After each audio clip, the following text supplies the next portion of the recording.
ጸጸት የላከው ከሙሐመድ ቃሲም።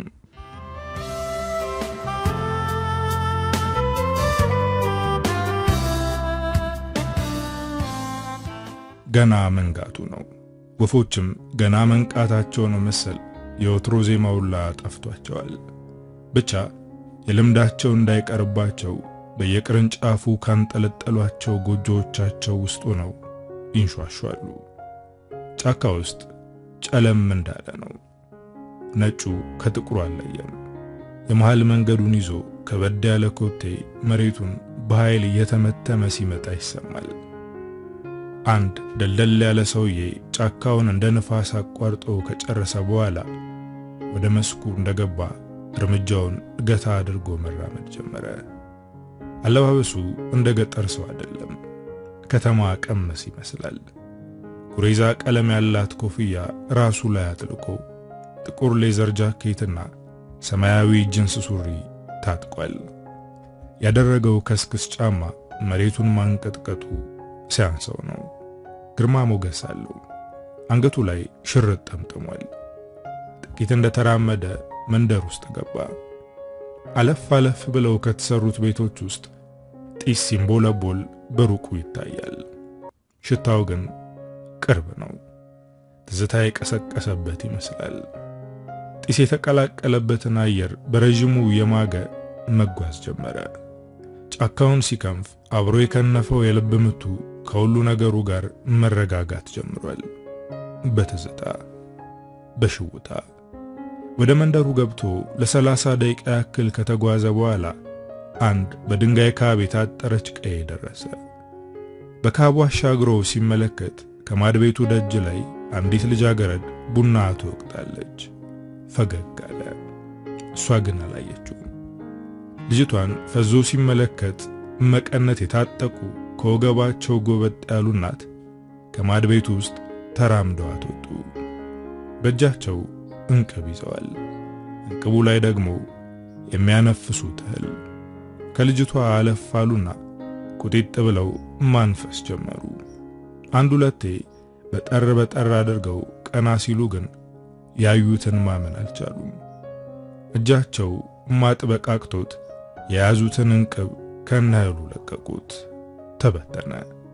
አይናቸውን በጥርጣሬ ደጋግመው አሹት። እሱ ነው መኳንንት። የዛሬ 8 ዓመት እንደ ዘበት ከቤት ወጥቶ የቀረው መኳንንት። እማማ እልልታቸውን አቀለጡት። መኳንንቴ መኳንንቴ እየተንሰፈሰፉ ወደ በሩ ሮጡ። እሱም ወደ ሮጡበት አቅጣጫ ተፈተለከ። ሌላ ጊዜ በትግል የሚከፍቱትን የእንጨት በር ዛሬ ትንታግ ሆኑበት። ደመነፍሳቸውን መነቀሩት። እሱም እየዘለለ ሲመጣ ፊት ለፊት ተገጣጠሙ። እማማ ተጠመጠሙበት። ትንፋሽ እስኪያጥራቸው ተንሰቀሰቁ። ልጄ ልጄ መጣህልኝ፣ ያልሞተች እናቴ ሊብለህ የኔ ከርታታ። ሁሉ ነገሩን ሳሙት። ከመኳንንት አፍ ምንም አይወጣም። አይኖቹ ብቻ እንባ ቀረዋል። ይህ ሁሉ ሲሆን ዓለም የምትወቅጠውን ቡና ትታ እንደ ጅብራ ተገትራ ቆማለች። መኳንንት እማማን እንዳቀፈ በእጁ እንድትመጣ ጠራት። ይህኔ ተፈትልካ መታ በጎኑ በኩል ተጠመጠመችበት። የማማ ለቅሶ እስካሁን አላቆመም። እያገላበጡ መሳሙም እንደዛው። በዚህ መሃል ግርግርና ጩኸቱን ሰምተው አባትየው ሲበሩ መጡ። ገና ከቤቱ ጀርባ ሆነው ድምጻቸውን ከፍ አድርገው መጣራት ጀመሩ። ያሺ ዓለም ምኑ ናችሁ ነው? መኳንንት የአባቱን ድምጽ ሲሰማ ፊቱን ወደ ሰማበት አቅጣጫ ዞረ። እሳቸውም ኩታቸውን እያጣፉ ብቅ አሉ። ጋሻዬ መድኃኔ ዓለም ጸሎቴን ሰማኝ፣ መኳንንቴ በሕይወት መጣ አሉ ማማ ልጃቸውን እንዳቀፉ ወደ ባላቸው ዞረው። አረጊ አንተ ያለ ያዩትን ባለማመን በእጆቻቸው ራሳቸውን ያዙ። መኳንንት እየሮጠ ሄዶ ጉልበታቸው ስር ወደቀ። እሳቸውም ቀና አድርገው ያቀፉት ምን ይሳነሃል ጌታዬ? ምን ይሳነሃል? የነገሩህን የማትረሳ ከነነፍሱ አመጣህልኝ። ክብር ምስጋና ላንተ ይሁን አሉ። እሱን እንዳቀፉ እጃቸውን ወደ አምላካቸው ዘርግተው አንገቱን፣ ግንባሩን፣ ጉንጩን ብቻ ያገኙትን እየደባበሱ ግጥም አድርገው ሳሙት። ሁሉም በተራ በተራ ናፍቆታቸውን ከተወጡ በኋላ እማማ የሺ በሉ አንጀቴ ውስጥ ግቡ፣ ጋሻዬ አስገቡት፣ ግቡ መጣው አሉ። ጋሼም ልጃቸውን እንዳቀፉ ወዴት ትሄጃለሽ? አሰነዳዱ እንጂ ልጅ ሲመጣ ያውም መሞት መኖሩ ያልታወቀ ልጅ ሲመጣ ወዴት ይኬዳል? አሉ እንደ መቆጣት ብለው። ወደ ቤተ ክርስቲያን ላመጣልኝ ጌታ ስለቴን ላስገባ አሉ ፊታቸው ፈካ ብሎ። ይደርሳል እኮ መይ፣ አሁን ነይ ጎኔ ቁጭ በይና እንጫወት አለ መኳንንት ከብዙ የዝምታ ቆይታ በኋላ አፉን እየፈታ። ግድ የለም እናቴ፣ እኔ ለዚህ ማዕረግ ያበቃኝን ጌታ ሳላመሰግንና ስለቴን ሳላስገባ ምንም የማደርገው ነገር አይኖረኝም። ይልቅ ዓለምዬ ሞቅ ሞቅ አድርገሽ ጠብቂኝ እስኪ የኔ ልጅ ጎሽ። ቡናውንም ምኑንም ባያቸው እሺ እናቴ አሉ የዓለምን ትከሻ መታ መታ እያደረጉ። ዓለም እሽታዋን በእንቅስቃሴ ገለጸች።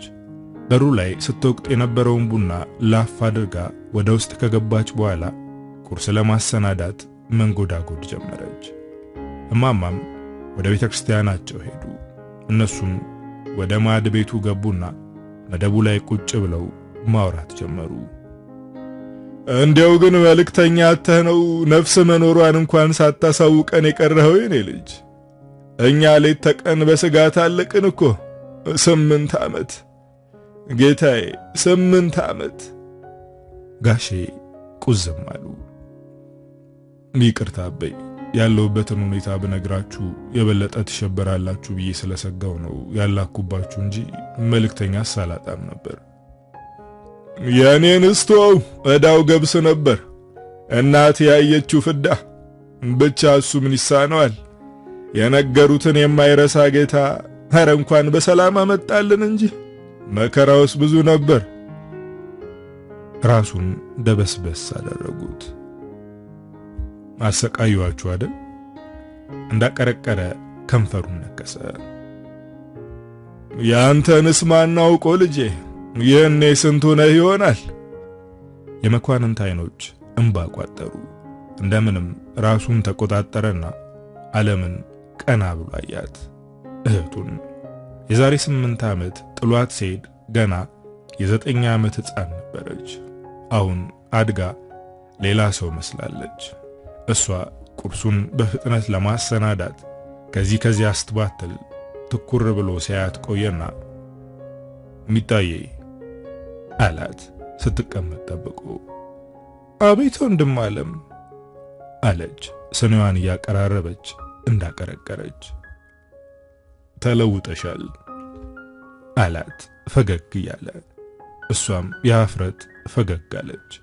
ያሳደጋት ትንሿ እህቱ ይሄን ያክል መለወጡ አስገርሞታል። አታያትም እንዴ ባልፈልጉልኝ ስትል? ጋሼ ወረፍ አደረጓት። እኔ አላልኩም ለምቦጯን ጣለች። ጋሼና መኳንንት ተያዩና ተሳሳቁ። አራታ ኩሪፊብኝ እናቴ ጧሪ፣ አንቺ ሳትፈቅጂ ማንም አባቱ አጠገብሽ ድርሽ አይልም። ደሞ እኔ አባትሽ በሕይወት እያለሁ። ዓለም የፊቷ ጸዳል ተመለሰ። እኮ እኔ ትምህርቴን መማር ነው የምፈልገው። ስጨርስ ሽማግሌ ተልኮ በወግ በማዕረግ ትድረኛለህ ብላ ፍልቅልቅ አለች። ስንተኛ ክፍል ደረሽ ሚጣዬ? አላት ወንድሟ የማገዶ እንጨት እያቀበላት። እሳቱ ይንቦገቦጋል። የውጩ ብርድ አይሰማቸውም። ከጥላሸቱ ብዛት የጠቆረው ጀበናም ደግሞ ለመጠልሸት ተጥዷል። 11ኛ አለችው ፈገግ ብላ። ኧረ ነርተሽዋላ ምሰየኔ ጀግና። መኳንንት ፈርጠም አለ። ደሞ ጉብዝናዋን ባየህ ሁሌ ስማችንን እንዳስጠራች ነው አሉ ጋሼ ጣልቃ ገብተው። ዓለም ቀና ብላ አየችው። ፊቱ ላይ እንደ ኮራባት ያስታውቃል። ወደ ውስጥ ገባችና በሰፌድ ዳቦ ይዛ መጣች። ከዛ እንዲቆርሱት ለአባቷ ሰጠች። ጋሼም ባርከው ከቆረሱ በኋላ ተለቅ ያለውን መርጠው ለመኳንንት ሰጡት። እሱም በሁለት እጁ ዝቅ ብሎ ተቀበለ። ለራሳቸው አነሱና ቀሪውን ከነሰፌዱ ለዓለም ሰጧት። ብላ ልጄ፣ ቆሎም አንዳንድ በል፣ ሌላው እስኪደርስ ያቆይሃል አሉ እንዲበላ በእጃቸው ምልክት እየሰጡት። እሺ አባ ይበላለሁ አለ ዳቦን እየቆረሰ። ዓለም ቁርሱን ከሰጠች ወዲያ ቡናዋን አውርዳ አስከና ጨርሳ ስለነበር ከተቀመጠችበት ብድግ ብላ ከወገቧ ሰበር በማለት አቦል ጀባ አለች። መኳንንት በትዝታ ወደ ኋላ ተመልሶ ፈገግ አለ። ይሄ ባህል ናፍቆት ነበር። ጋሼ መመረቅ ጀመሩ። አማን ጀባ፣ በረካ ጀባ፣ ሀያትሽን ረጅም ያድርገው፣ ተባረኪ፣ ብሩኩኝ፣ አንጋሬ ምቀኛን ያዝልሽ። አዎ ጌታዬ፣ እንግዲህን ልጃችንን ደግሞ በሰላም እንዳመጣህልን በሰላም የምታቆይልን ያድርገው። ይሁን እንግዲህ ብለው እጃቸውን ዘረጉላት። እሷም ስማ ተቀመጠች። መኳንንትም ሳመ። ቡናውን እየቀዳች ያለ እማማ መጡ። መኳንንትም ብድግ አለና ተቀበላቸው። እዚህ አንተ ጎን ነው የምቀመጠው የኔ ምሳ አሉና እቅፍ አድርገውት ቁጭ አሉ። ጤናሽን ግን እንዴት ነሽ እመይ? አለ መኳንንት የተቀበለውን ቡና ለእናቱ እያቀበለ። አረ ደህና ነኝ አንጀቴ፣ ደህና ነኝ። አሁንም አንተን አግኝቼ ብሞትስ ይቆጨኛል እንዴ? አሉ ግንባሩን እየሳሙት። አረ ለምን ትሞችብኛለሽ የኔ እናት፣ ምን በወጣሽ? አለ እሱም መልሶ እየሳማቸው። እውነትህን ነው። እስካሁን ያልገደለኝ ከዚህ በኋላስ ወግ ማረግን ሳያሳየኝ አይገለኝም። ቢገለኝማ ያኔ ነበር ናፍቄ ስንከራተት አንጀቴን ስታላውሰው። መኳንንቴ ወሬን የሰማ ሳፈላልክ ያኔ ነበር መሞተው። እማማ ለቅሶ ጀመሩ። መኳንንት ውስጡ ተሸበረ። እሱንም አልቅስ አልቅስ አለው። ጋሼ ግን ተቆጡ። ምን ማለትሽ ነው? ለምን እንኳን ከናይኑ ከነጥርሱ በሰላም አመጣልኝ? ለምን ሳይሞት ባይነ ስጋ አገናኘኝ ነው? አሁን ሂደሽ ምስጋና ድርሰሽ መተሽ አሁን ደግሞ መልሰሽ ወደ ለቅሶ? ተየሽ አብሮ አይሄድም። ተይ ማማረር ጥሩ አይደለም። ኩታቸውን አጣፉ። የደስታ ነው ጋሼ፣ የደስታ ነው። እንባቸውን ተራረጉ። ቢሆንም ተይ በቃ አይበጅሽም። ልጁንም ማስጨነቅ ነው። ደግሞ ፈገግ እያሉ እንኳን መጣህልን ነው እንጂ ለቅሶ አይበጅም የሽዬ። ለስለስ አድርገው ነገሯት። አባይ እውነቱን ነው። ፊትሽ ፈገግ ብሎ ሳይሆን ነው ደስ የሚለኝ፣ እሱን ነው የምፈልገው አለና እቅፍ አደረጋቸው። የእሳቸውን ፊት ፍክት አለ። የቤተሰቡም እንደዛው እየተጨዋወቱ ቡናቸውን ሲጠጡ ከቆዩ በኋላ ጋሼ ድንገት ብድግ አሉና አባን ነግረሻቸዋል አይደለም? አሉ ለሄዱ ከነበረበት አንገታቸውን እየመለሱ። አዎ ነግሬያቸዋለሁ፣ ተማሪዎቹንም ጨምረው እንደሚመጡ ነግረውኛል አሉ ቀና ብለው አይናቸውን እያዩ። ጎሽ ጥሩ አድርገዋል። እኔም ሰንዳ ብዬ ልጠብቃቸው አሉና ከማዕድ ቤት ወጥተው ወደ ጋጣ ሄዱ። መኳንንት ሊከተላቸው ሲነሳ እማማ አንተማ ረፍ በል እንግዳ እኮ ነው የኔ ልጅ አሉት። እሱም ፈገግ አለና በቤቴ ምን እንግድነት አለ ብሎ አባቱን ተከትሎ ወጥቶ በር ላይ ጠብቃቸው ጀመር። ጋሼ ጥቂት ቆዩና መለስ ያለ ሙክት ከጋጣ ውስጥ እየነዱ ይዘው መጡ። በጋውኑ አልተመቸም እንጂ ደህና ሙክት ነበር አሉ ጀርባውን መታ መታ እያደረጉ። ምንድነው ይሄ አበይ? አለ መኳንንት የገባውን ነገር እየጠየቀ። ሙክት ነዋ፣ እንግዳም አይደለ ነው አነሰኝ ብለህ ነው። ፈገግ አሉ። ኧረ ምን ያንሰኛል፣ ጭራሽ በዛ እንጂ። እኔ እናንተን ካገኙ አይበቃኝም እንዴ? ለምን ንብረት ታጠፋላችሁ? እናንተ እስከ ታመጡታላችሁ? በጣም ቆርቁሮታል። ታው ልጄ እንደሱ አይባልም። ደስታችን ላይ ውሃ ትቸልስበት። ደግሞ ላንተ ብቻ ብለንም አይደል፣ አባም እየመጡ ነው ከነ ተማሪዎቻቸው። አሁን እንደው ተማሪዎቹንስ ታስታውስ ይሆን? የጥርጣሬ ፈገግ አሉ። ከቤተ ክርስቲያን ተማሪዎች ውስጥ ሁሉም ማለት ይቻላል ጓደኞቹ ናቸው። የዛሬ 8 ዓመት ቀየውን ጥሎ ሳይሄድ በፊት ያገኛትን ነገር አዘውትሮ ለነሱ መመጽወት ይወድ ነበር። እነሱም ይወዱታል። እንዴት ረሳቸዋለሁ አበይ? አለ ትዝታው መጥቶበት። ሙት በለኝ እስኪ፣ አሁን ደጀኔን ታስታውሰዋለህ? ጠበቅ አድርገው ጠየቁት። ደጀኔንማ እንዴት ረሳዋለሁ? ደጀኔ ሹመቴ ኩሬው እስካናቴ። ተሳሳቁ። ጋሼ ትዝታ ቀሰቀሱበት። ደጀኔ የልጅነት ጓደኛው የማትረሳ ቅጽል ስሙ ደጀኔ ሹመቴ ኩሬው እስካናቴ። ልጅ እያሉ ጫካ ለጫካ ሲሯሯጡ የኩሬ ውሃ ያገኛሉ።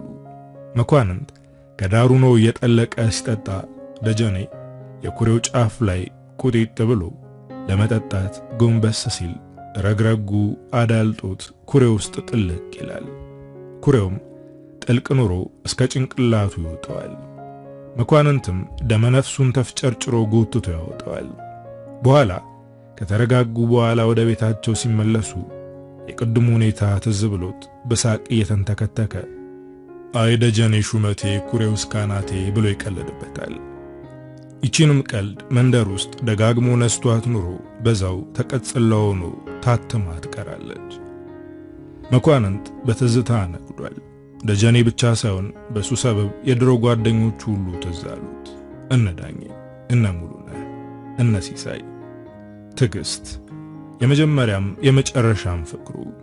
መሄዱን እንኳን ሳይነግራት የሄደው ትዕግስት ያለውን ሳያውቅ ድንገት አባቱን ጠየቃቸው። ትዕግስት ደህና ነች?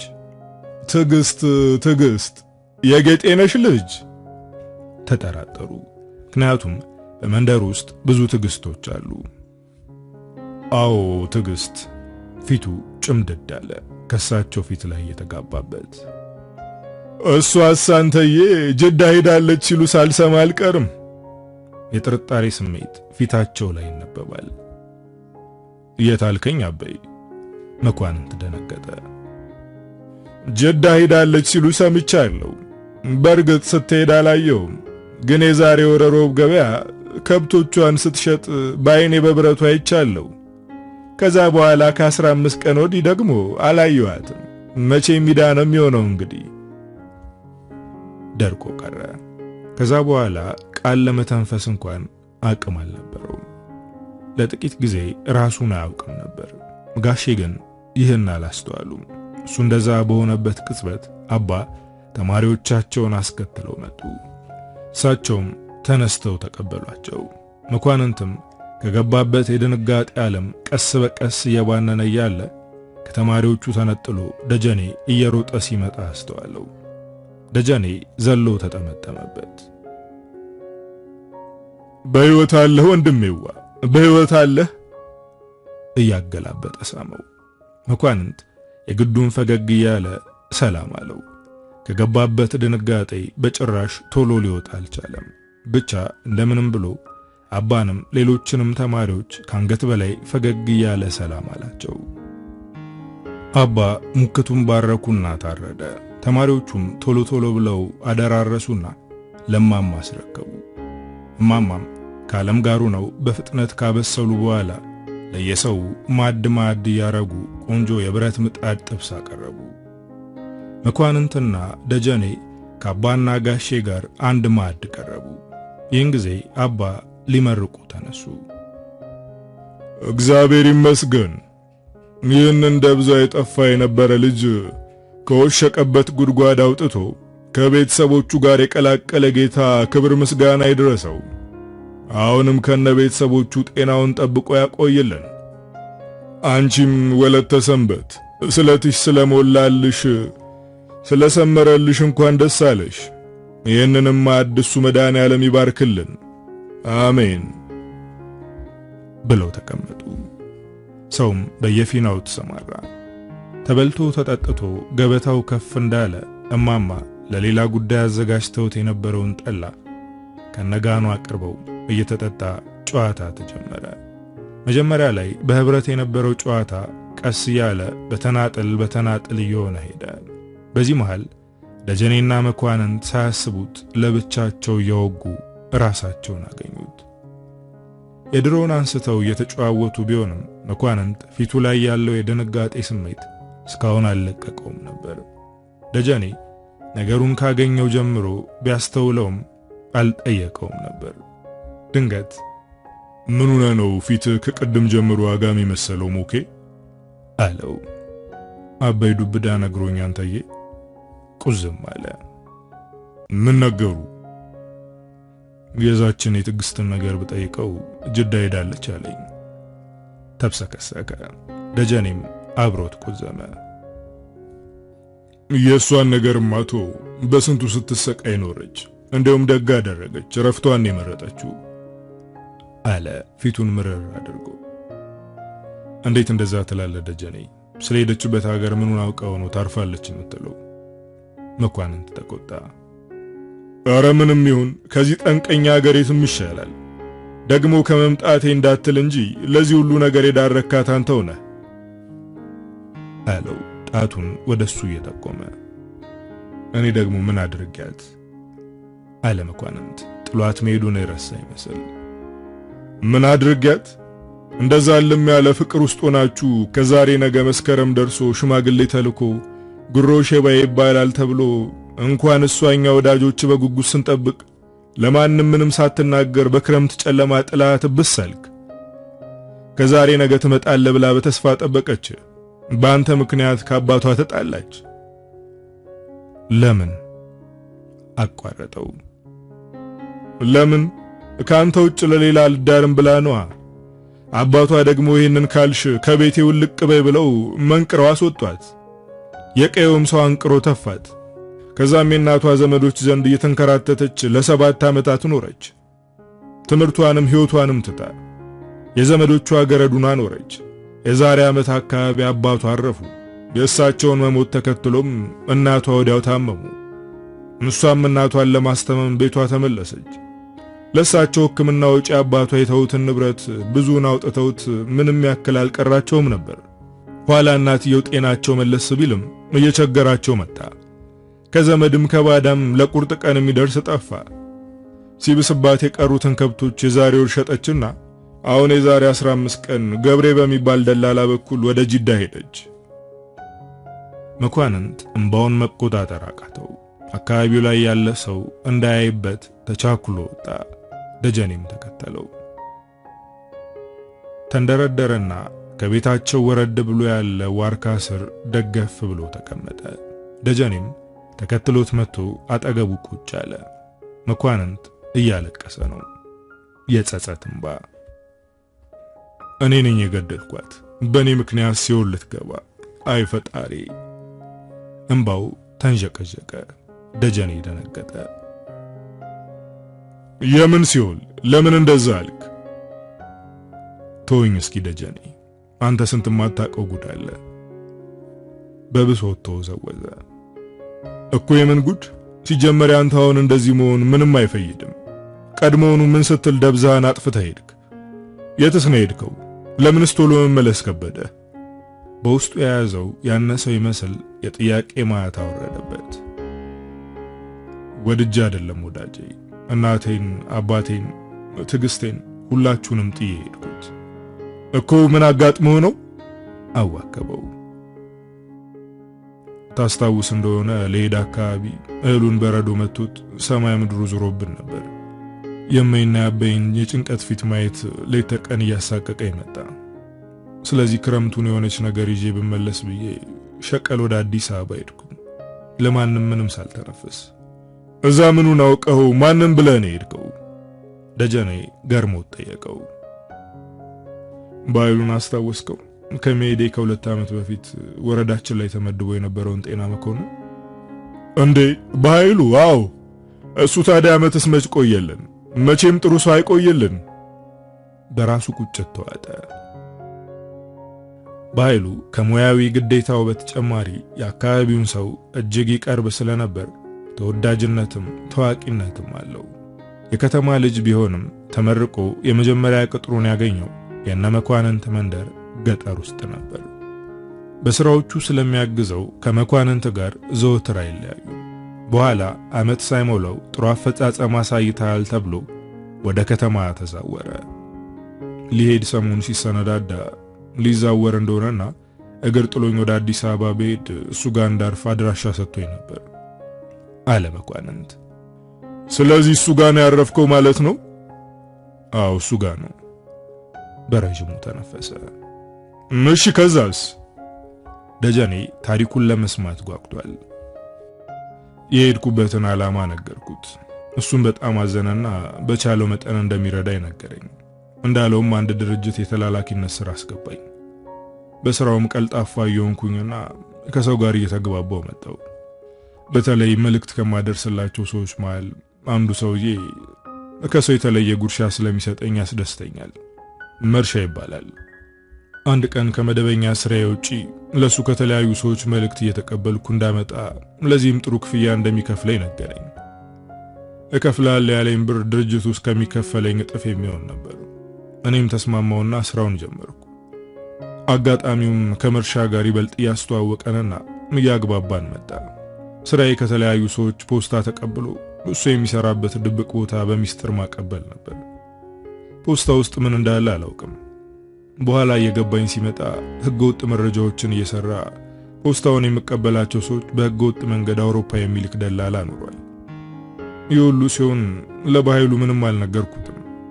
ከመርሻ ጋር መቀራረብ በጀመርኩበት ሰዓት እሱ ለስልጠና ወደ ሌላ ከተማ ሄዶ ስለነበር በፊትም ግልምጫዋ ሰላም የሚነሳይ ሚስቱ ውሃ ቀጠነ ብላ መቆሚያ መቀመጫ ስታሳጣኝ ጓዜን ጠቅልዬ መርሻ ጋር ገባው። እሱም በእንክብካቤ ተቀበለኝ እንደ ታላቅ ወንድም። እኔም ደስ አለኝ።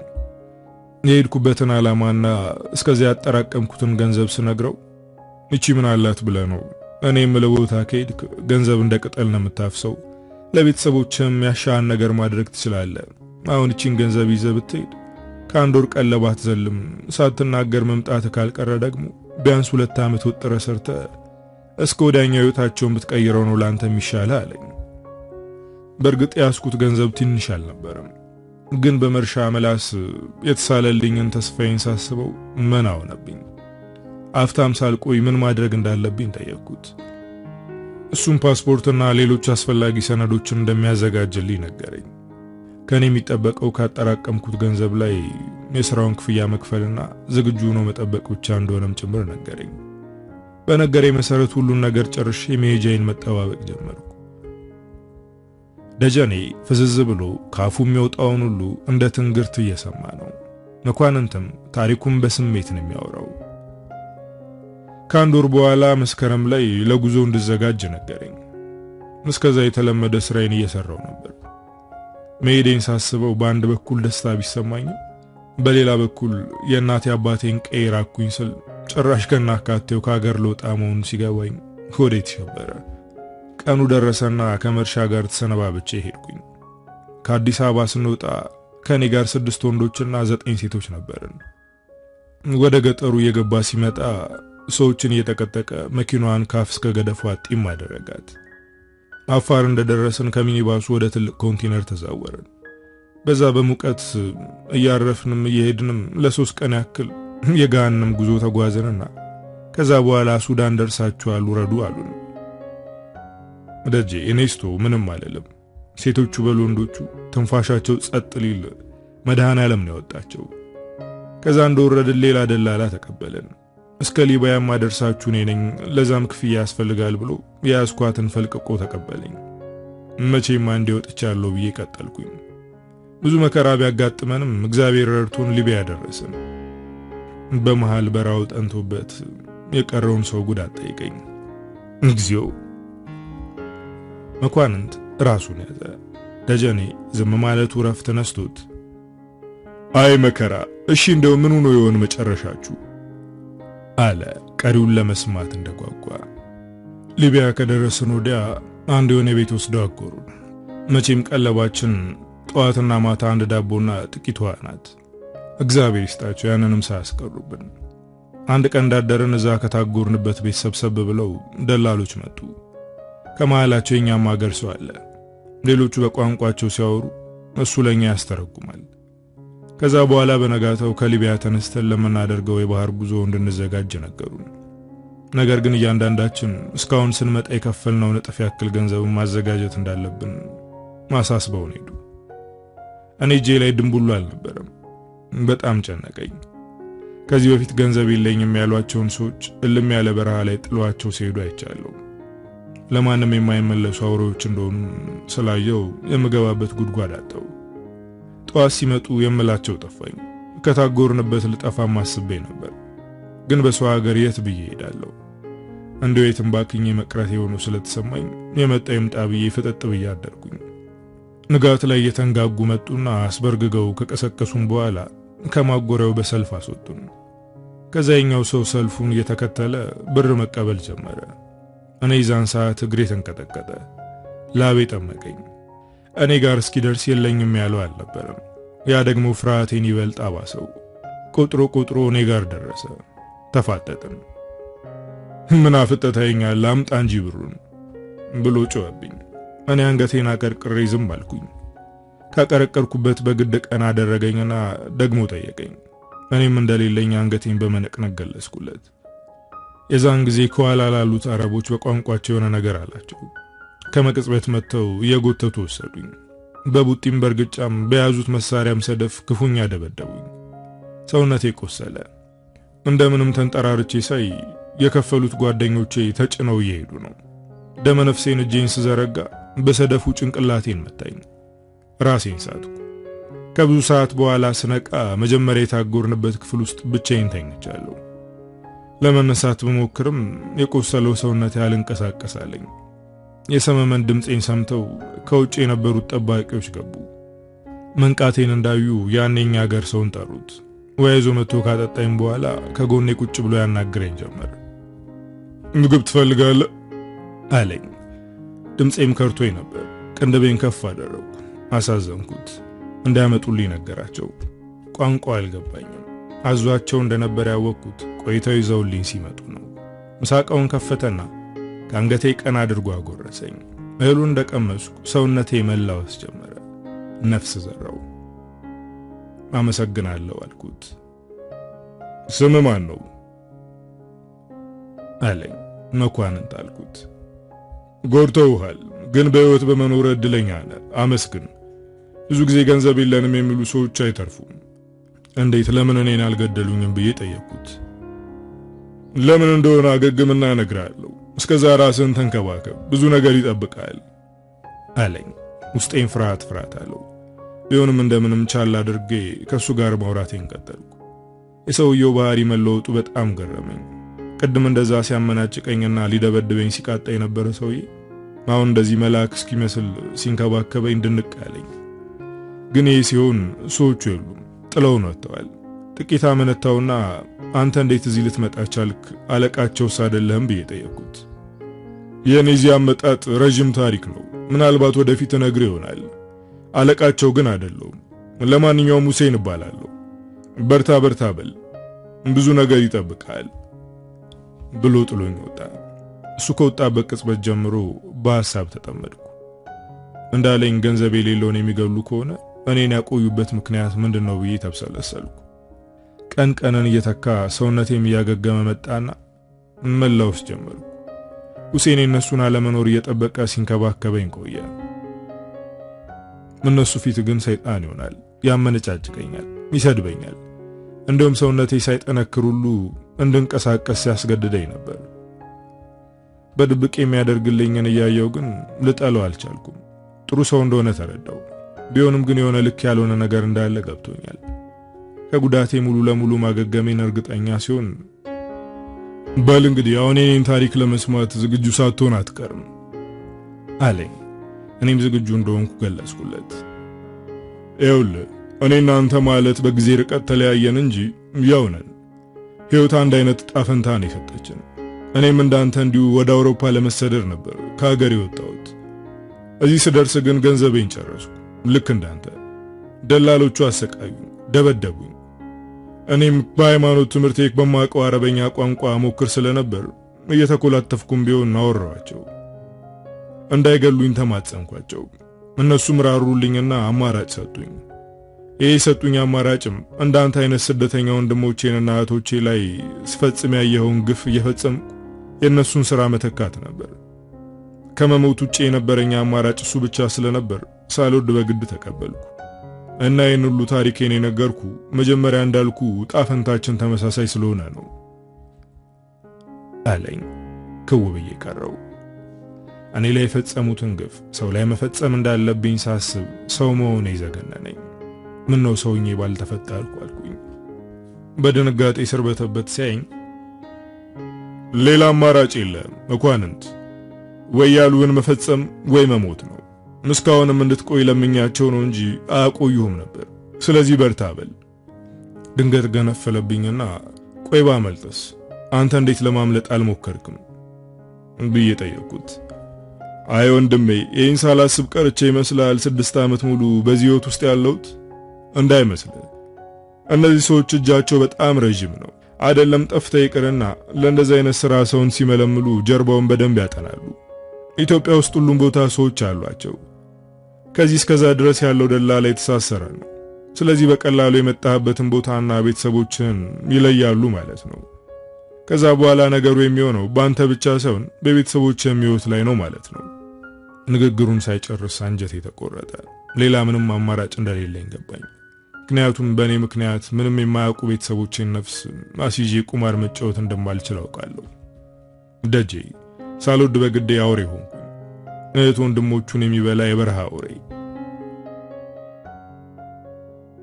የመኳንንትን ታሪክ እየሰማ ደጀኔ ሳያስበው እንባ ካይኑ እየፈሰሰ ነው። መኳንንት እዛ ያለ እስኪመስለው ድረስ በሐሳብ ጭልጥ ብሎ ነው የሚያወራው። የሁለቱን ተነጥሎ መጥፋት ያስተዋሉት እማማ ዓለምን እንድትፈልጋቸው ልከዋታል። ስጋት አለባቸው አይደል? ምን ያደርጉ?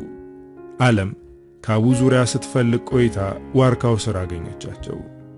ወንድም ዓለም አለች፣ ሁለቱንም ከገቡበት ሐሳብ እያባነነቻቸው።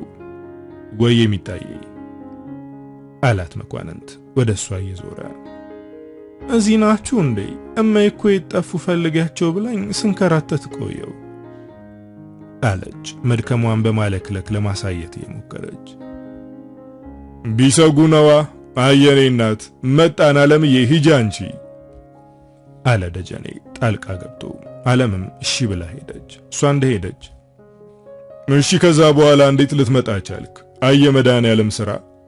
እኔ መጨረሻውን ሳልሰማ ከዚህ ንቅንቅ አልልም አለ ደጀኔ ተስተካክሎ እየተቀመጠ። እንደነገርኩ ከዛ በኋላ የአውሬነቴን ሕይወት ባልወደውም ተያዝኩት። በመሃል ሐሳቤን ለመቀየር እንኳን እንዳልሞክር ሁሴን ያለው ነገር ትክክል ነበር። በዚህ ቀይ ድረስ እየመጡ እና አበይን ፎቶግራፍ አንስተው ይዘውልኝ ይመጣሉ። የዛን ጊዜ ተስፋ ጣለሁ። ከመቼውም ጊዜ የበለጠ ሰው ሁኜ መፈጠሬን ረግማለሁ። የገዛ ሰውነቴ የገዛ እኔነቴ ይቀፈኛል። ስለዚህ ሳልወድ በግድ አውሬ እንደሆንኩ ቀጥላለሁ። በእንደዚህ አይነት ሁኔታ ለ4 ዓመታት ያክል ከቆየው በኋላ ግን ያስደነገጠኝ ነገር ተፈጠረ። ሁሴን በሰዎቹ እጅ ተገደለ። በጣም ደነገጥኩና ለምን እንደገደልኩት ጠየቅኳቸው። እነሱ ግን ሊመልሱልኝ ፈቃደኛ አልነበሩም። እንደውም ሁለተኛ ስለሱ ባነሳ የኔ ዕጣ ተመሳሳይ እንደሚሆን ነግረው አስጠነቀቁኝ።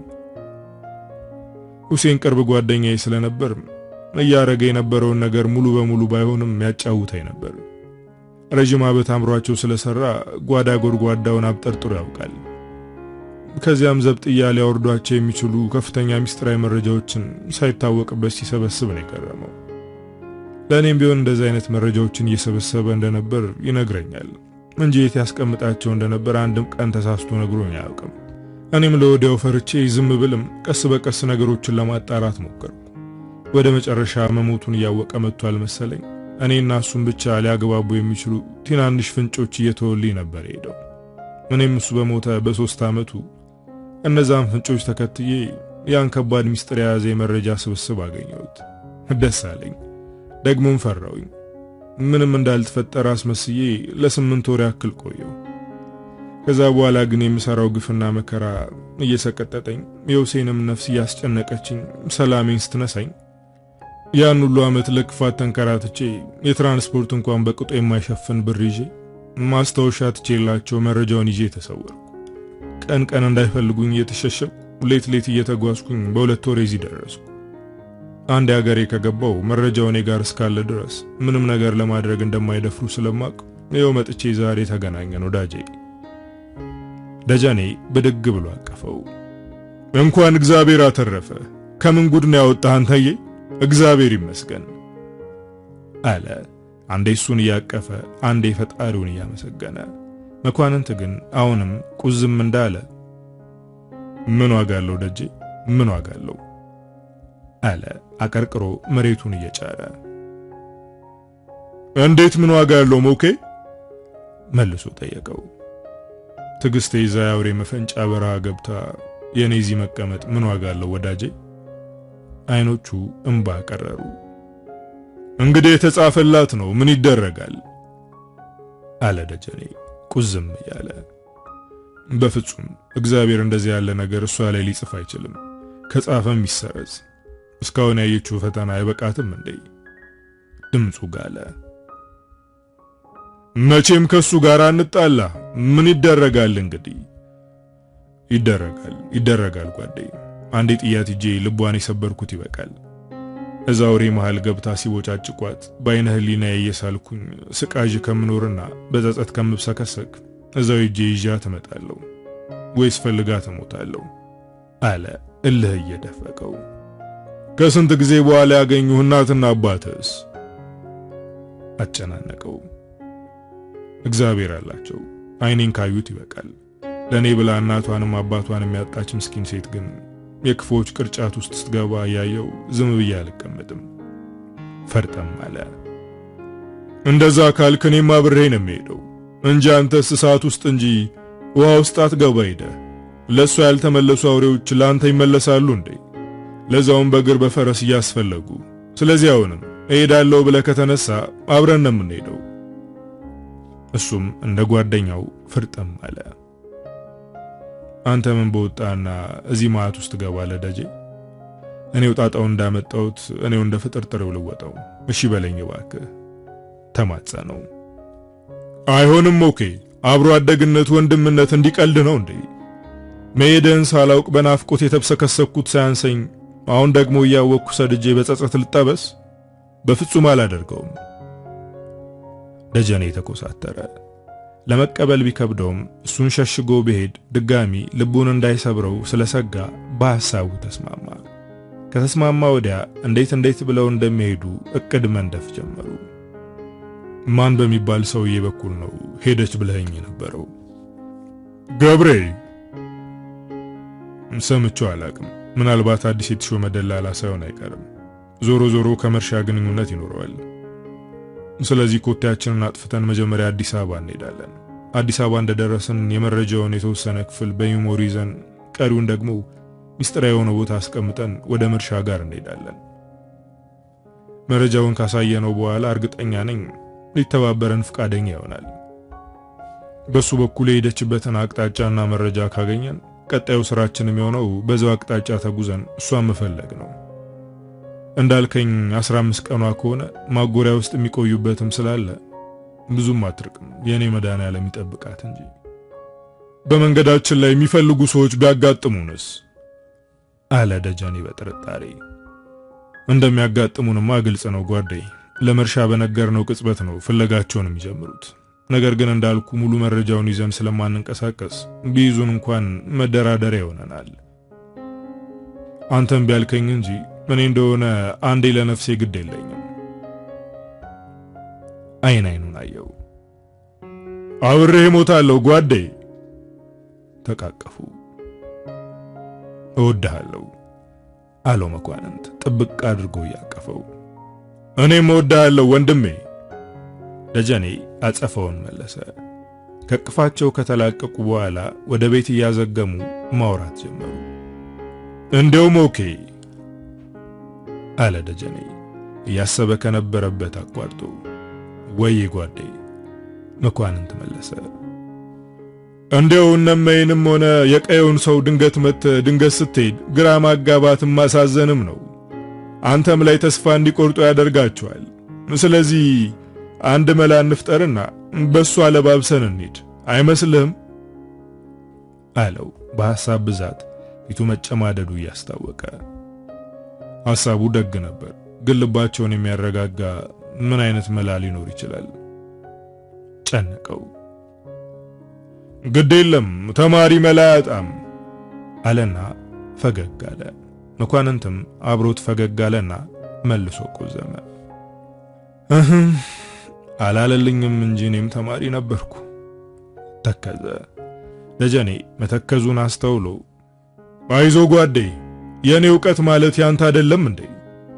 ምን እንዳጣ ያስቆዝማል አለና መልሶ ፈገግ አለ። መኳንንትም በንግግሩ ልቡ ሻረ። ከትካዜው ሞቶ ፊቱ ላይ ፈገግታ ታየ። በል እንግዲህ እንዲያካልክ መቼም እና አባም ጥለው ሳይሄዱ አይቀሩም። ዛሬው እዚሁንና ስናውጠነጥን እንደር፣ ነገ ስንዘገጃጁለን ከዛ ወዲያ ማልደን እንነሳለን። በዚህ ተስማምተው ወደ ቤት አብረው ዘለቁ። ቤት ገብተውም ከመኳንንት ቤተሰቦች ጋር ሲጨዋወቱ ሲሳሳቁ አመሹ። መቼም እናንተ ሁለታችሁ ከተገናኛችሁ መላቀቂያ የላችሁም አይደል? አሉ ጋሼ መደባቸውን ደገፍ ብለው ጥሬ የቆረጠሙ።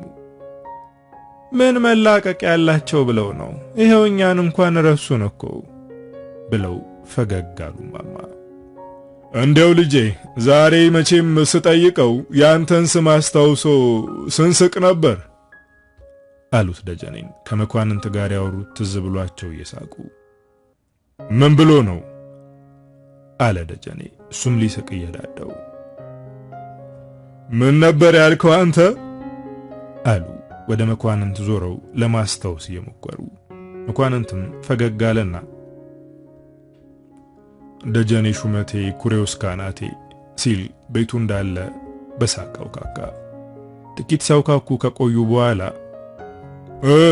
ይችንችንም ያስታውሳል ይሄ መሰሪ ደግሞ የሱን ጉድማና አውርቶለት። ደጀኔ የድሮ ሚስጥር ሊያወጣ ይቋመጠ ይመስላል። እኔ ደግሞ ምን ጉዳለኝ? መኳንንት ሳቁን ለቀቀው። ይኸውልህ አንዴ ልጅ ሆነን ስንጫወት አጅረው ሽንቱን ሊሸና ከኛ ተነጥሎ ይሄዳል። ከዛ ጥቂት ቆይቶ ደጀኔ ደጀኔ እያለ እየሮጠ መጣ። እሺ አሉ ጋሼ ታሪኩ ተመችቷቸው ለመሳቅ እየተዘጋጁ። እማማም ተመስጠው እየሰሙ ነው። ከዛ እኔ ምን ሆነ ነው አልኩት ደንግጬ። ዝም ብሎ ብቻ ወደ አንዲት ልጅ ይጠቁመኛል። ምንድነች እሷ አለው። ከዛ በኋላ የነገረኝ ነገር ያን ያላሳቀኝም ነበር። አሁን ትዝ ባለኝ ቁጥር ፍርስ ነው የሚያደርገኝ። ምን ብሎ ነው አሉ ጋሼ ገና ወሬውን ሳይሰሙ መሳቁን እየጀመሩ። ምንድነች ብለው አረች ልጅ እንደኛ አይደለችም ጭኗ ማልቁ ስላላት አይለኝም ብሎ በሳቅ ፍንደት አለ። ቤተሰቡ እንዳለ ተከትሎ በሳቅ ተንከተከተ። መኳንንት አብሮም ሲስቅ በልጅነት ስራውም እንደማፈር ሲል ነበር። በዚህ መልኩ ሲስቁ አመሹና ወደ የመኝታቸው አመሩ። ጓደኛሞቹ ግን ጥቂት ቢሆን እንጂ እንቅልፍ አልወሰዳቸውም ነበር። ይሁንልኝ ያሉትን ዘዴ ሁሉ ሲያስቡ አደሩ። በመጨረሻም አይነጋ የለም ነጋ። የመጣላቸው ሐሳብ ካለ እርስ በርስ ይጠያየቁ ያዙ። ምን አሰብክ ወዳጄ አለው ደጀኔ ቀድሞ እየጠየቀ። ኧረ አንተዬ አልኩት ምንም የሚያሳምን ምክንያት ሊመጣልኝ አልቻለም። እንደው ባዶ እንቅልፍ ማጣት ብቻ አንተስ እንደው ምንም አልመጣልህም አለው የተጨነቀ ፊቱን እያሳየው። ተማሪ መላጣም አላልኩም ነበር አለ ደጀኔ ፈርጠም እያለ።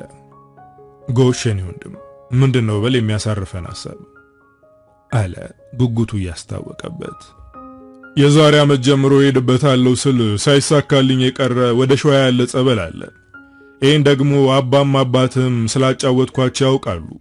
ስለዚህ ለበረከት ይሆናል ቢያንስ ጦም ከመግባቱ በፊት ለአንድ ወር ቆይተን እንምጣ ብንላቸው እምቢ የሚሉ አይመስለኝም አለ ፈገግ እያለ።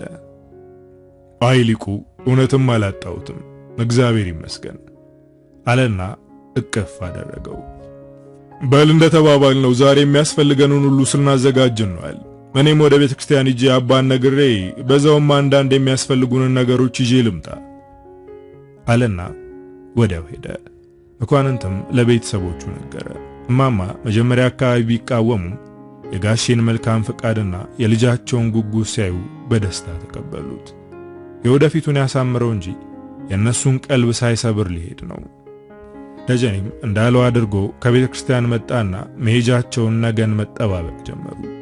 በማግስቱ ማልደው ተነሱና ጉዞ ጀመሩ። ፀሐይዋ እስከ ረፋት ድረስ ዘቅዘቅ ብላ ስለነበር የእግር መንገዱ ብዙም አላደከማቸውም። 3 ሰዓት አካባቢ አስፓልት ዳር ደረሱ።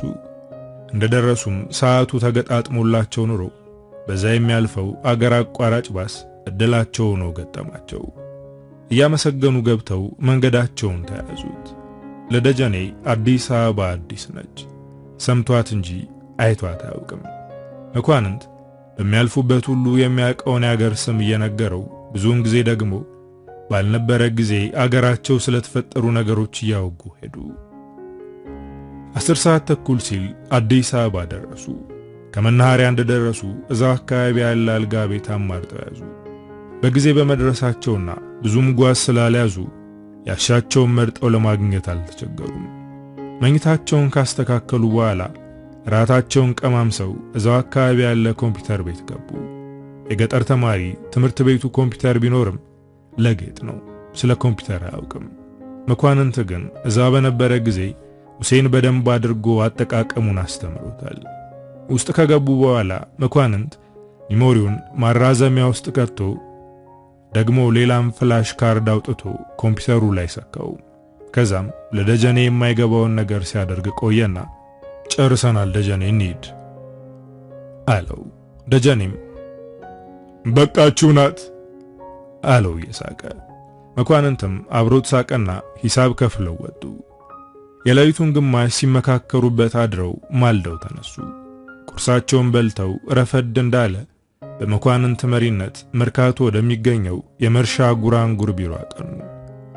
ሌላም ቢሮ ቢኖረውም አብዛኛውን ጊዜውን ግን የሚያጠፋው እዚህች አይጥ ጉሬ የመሰለች ስፍራው ውስጥ ነበር። ቦታዋ ቀላል ብትመስልም ከከተማው ባለሀብቶች የማይተናነስ ገንዘብ ማምረቻ ፋብሪካው ነች። መኳንንት ከመጣ እንደመቆየቱ ቦታው ግራ አላጋባውም። ብዙም ሳይጉላሉ ሰተት ብለው ገቡ። መርሻ ብቻውን ነበር።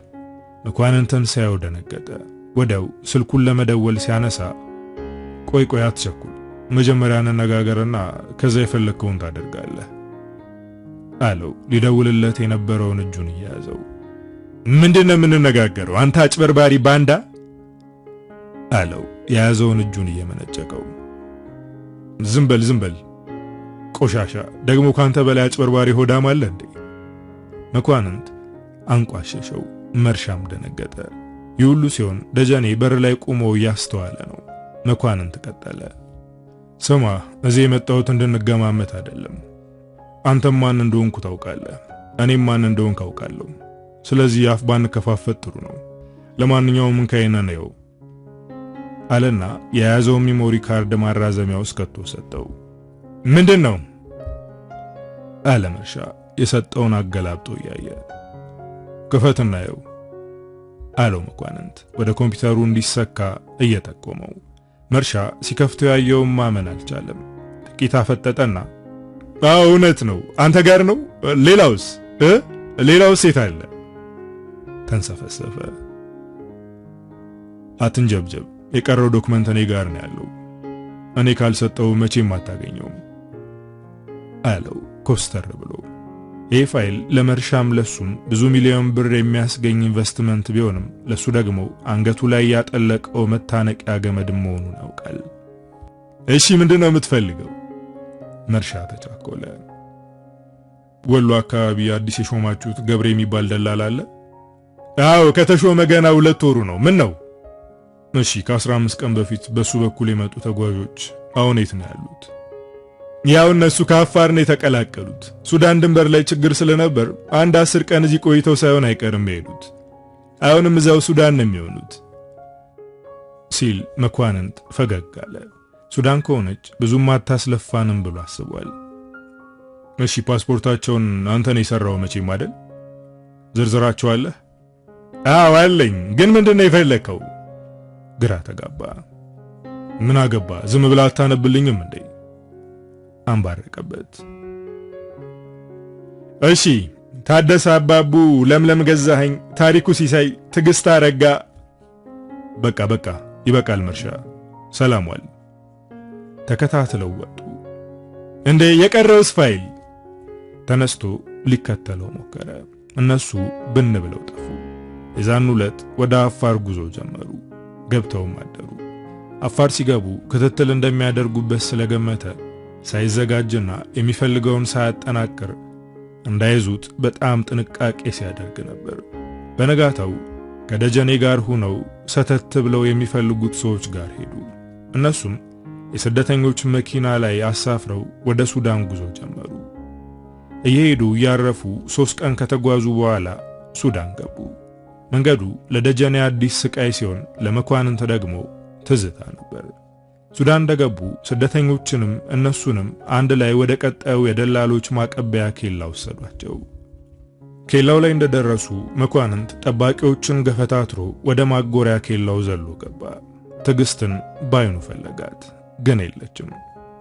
የፍቅር ጸጸት አውሮት በራብና በጥም የተጎሳቆሉ ስደተኞችን ምንም ሳይከብደው እየመነቃቀረ ፈለጋት፣ የለችም። ልፋ ሲለው ነው እንጂ በትግስት ቅላትና ውበት ብትኖር ኑሮ እንኳን መነቃቅሮ ፈልጓት ከሩቅ ትታየው ነበር። ቅስሙ ስብር ብሎ ከማጎሪያው ሲወጣ በር ላይ የነበሩት ጠባቂዎች ደግሞ በሰደፍ ወገቡን ሰበሩት። ደጀኔ ሊከላከልለት ተፈትልኮ ሲመጣ እሱም ጽዋውን ቀመሰ። ሁለቱንም አፋፍሰው ወደ ዋናው ማጎሪያ ወደ መሪያቸው መኖሪያ ሊቢያ ይዘዋቸው ሄዱ። እዛ እንደደረሱ ቀጥታ ወደ ዋናው መሪያቸው ቤት ይዘዋቸው ሄዱ።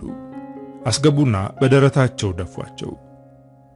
ከድብደባው የተረፈ አንገታቸውን ቀና ሲያደርጉ ትግስት መሪዋ አጠገብ ቁጭ ብላለች።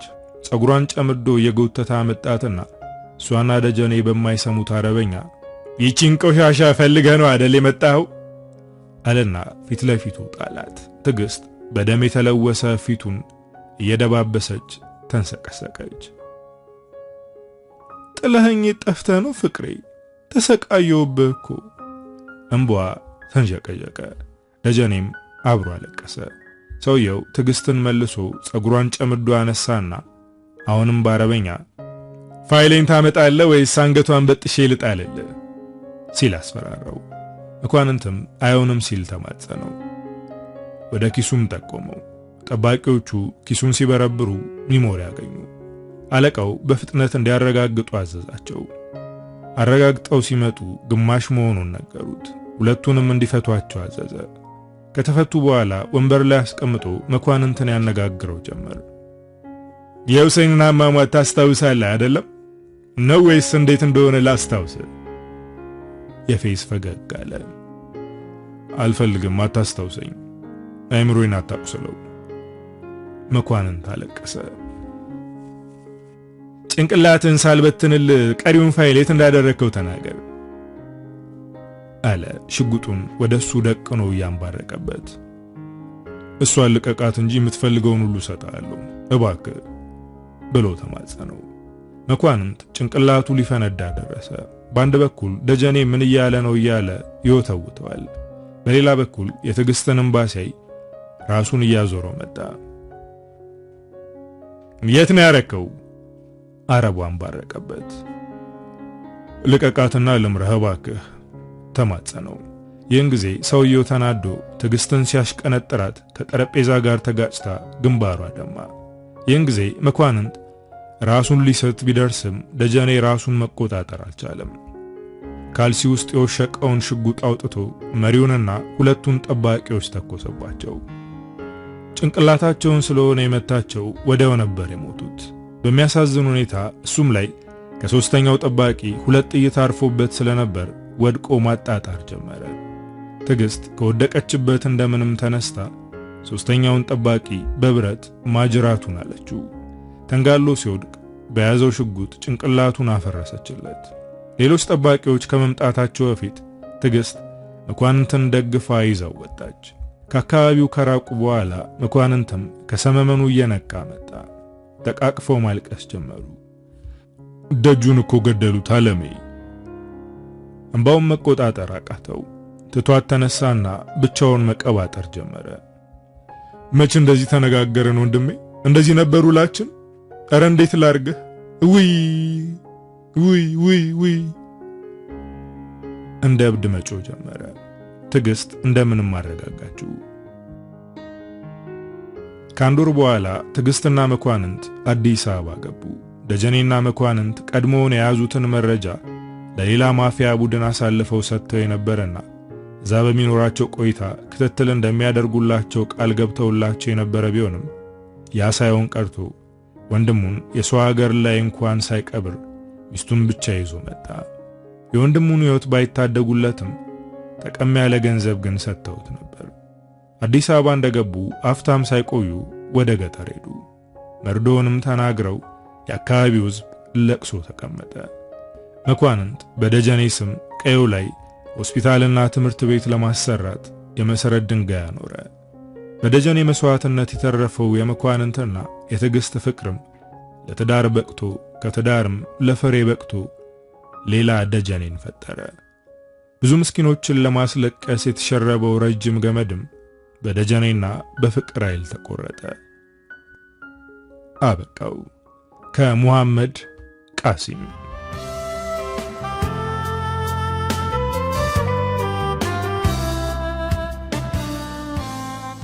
እንግዲህ ዶቼ ለዛሬ ይዤላችሁ የመጣሁት ታሪክ የሰማችሁትን ይመስላል። ታሪኩን እንደወደዳችሁት ተስፋ አደርጋለሁ። ሐሳብ አስተያየታችሁን ጻፉልኝ። በቀጣይ በሌላ ስራ እስክንገናኝ ሀገራችንን ሰላም ያደርግልን። ቻው።